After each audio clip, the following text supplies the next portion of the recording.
Caribbean Islands, June 1st, 2024.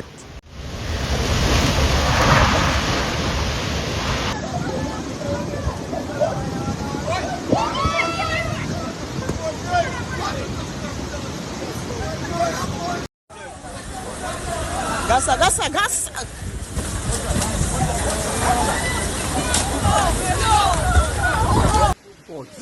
Hurricane Beryl strengthened into a Category 5 storm on Monday night, hours after it roared across several Caribbean islands, the National Hurricane Center of the United States said.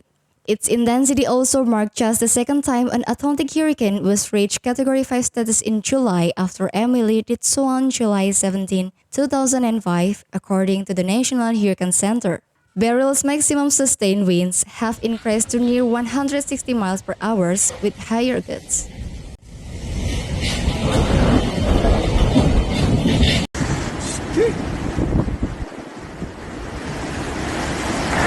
Oh, fuck! Oh!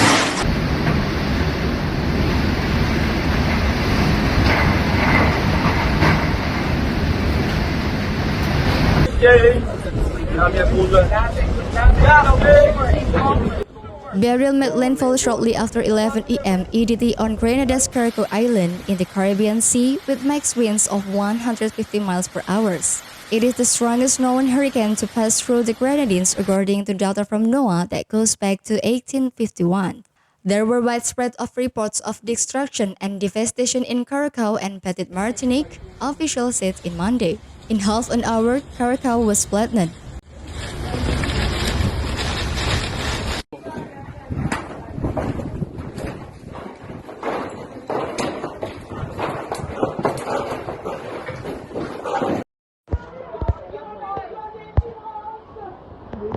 She made it inside.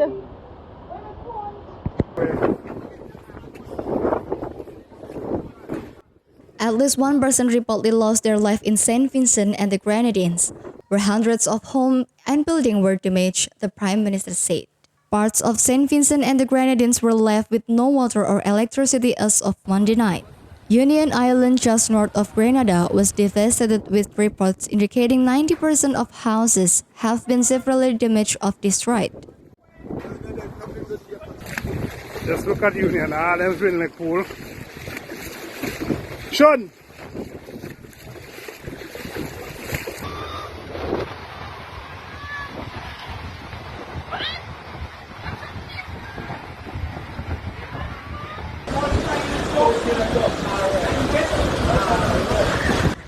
In Grenada, about 95% of the island has lost power due to the Hurricane Beryl, according to the reports. Telecommunications across Grenada are down, and some individuals have lost internet service. All schools and businesses are closed, including to the airport. The airport reported a sustained wind speed of 92 miles per hour and a gust of 120 miles per hour Monday afternoon, according to the National Hurricane Center. Alright, this is what Buku looking like. As you can see, fishermen them building the boats. Alright.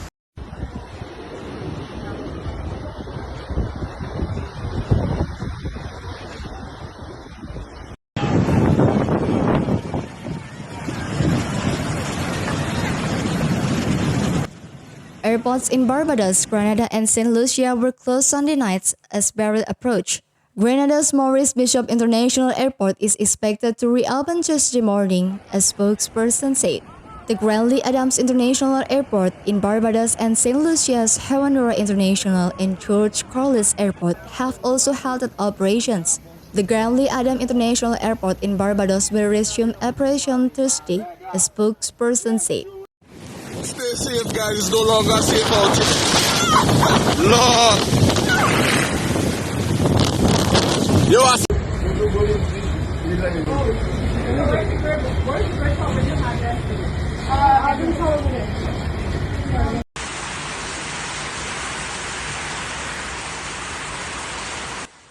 Beryl's arrival marks an exceptionally early start to the Atlantic hurricane season. On Sunday, it's become the earliest Category 4 on record on the Atlantic Ocean and the only Category 4 in the month of June. The abnormally warm ocean water that facilitated Beryl alarming straining are clearly indicator that this hurricane season will be far from normal in the world warming due to fossil fuel pollutions. Beryl is breaking records because the ocean is warm now, as it would normally be at the peak of hurricane season, said hurricane experts and science advisors at the nonprofit First Streets Foundations.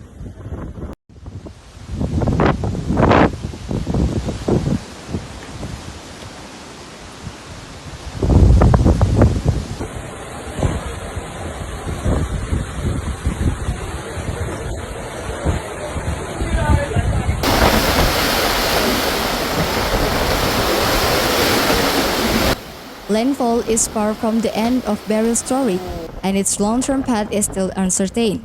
The hurricane will track generally west or northwest over the Caribbean Sea through Thursday, and is expected to remain a major hurricane, the Category 3 or stronger, into midweek before losing a bit of strength.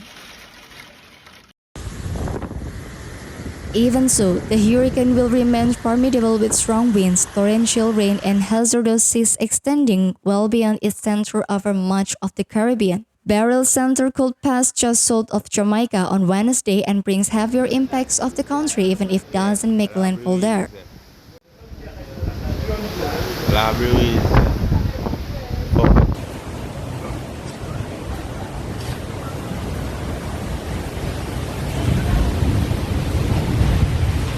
Beach.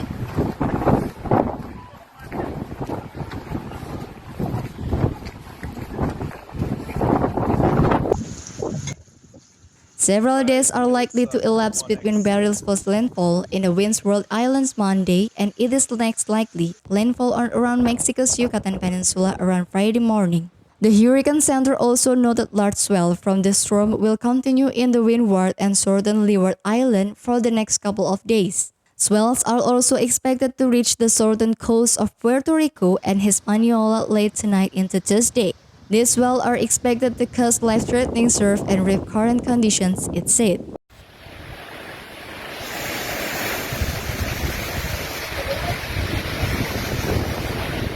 Going on neck. Roadblock right here. Wind heavy.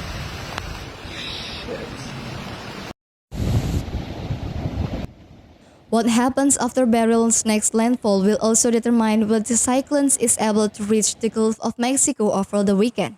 If Beryl is able to survive its journey over land and reach the better warm waters of the Gulf of Mexico, it will spell trouble for the northeast Mexico or possibly the U.S. Gulf Coast. Nobody knows where they're going to sleep tonight.